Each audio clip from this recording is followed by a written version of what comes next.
Ngayong darating na Lunes na magsisimula ang binta ng tickets para sa BGYO first solo concert.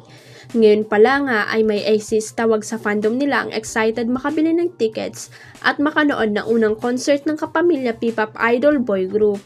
Para mas maging exciting at memorable ang pagbili ng ACs ng concert ticket ay mismong mga miyembro ng BGYO na sina Jello, Akira, JL, Mickey at Nate ang magbebenta ng tickets.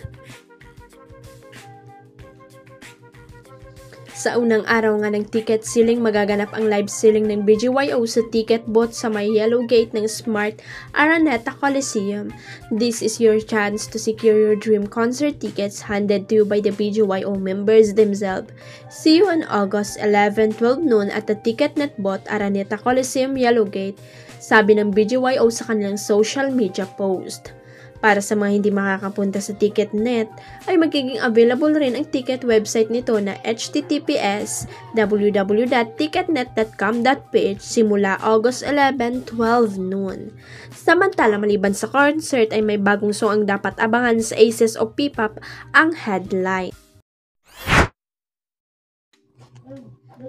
Nananatiling curious ang publiko kung anong real score sa pagitan ni Atasha Mulak at Jacob Ang. Anak si Atasha ng showbiz royalty na sina Aga Mulak at Charlene Gonzalez. Namamayagpag na rin ang showbiz career ngayon ng dalaga. Si Jacob naman ay bunsong anak ng may-ari ng San Miguel Corporation SMC na si Ramon Ang. Kilala rin ang pinata sa palayaw na Jake. Umugong ang posibilidad na may something kina Atasha at Jacob matapos i-repost ng binata sa kanyang Instagram story last June 15 ang trailer ng Bad Genius bagong TV5 series na pinagbibidahan ng dalaga. Ilang eagle-eyed followers ni Atasha ang nakapansin dito. Na-screenshot ng isang netizen ang IG story ni Jacob at ni-repost sa TikTok. Sa caption sa TikTok ay nagtanong ang netizen kung si Jacob ba ang rumored boyfriend ni Atasha. Ang ama ni Jacob na si Ramon ay tila sumagot sa katanungang ito.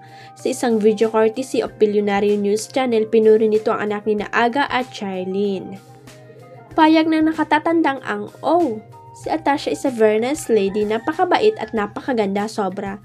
Sambit pa niya na tila paglilinaw sa namamagitan sa dalawa, kaibigan lang ho si Atasha ng anak kong si Jacob.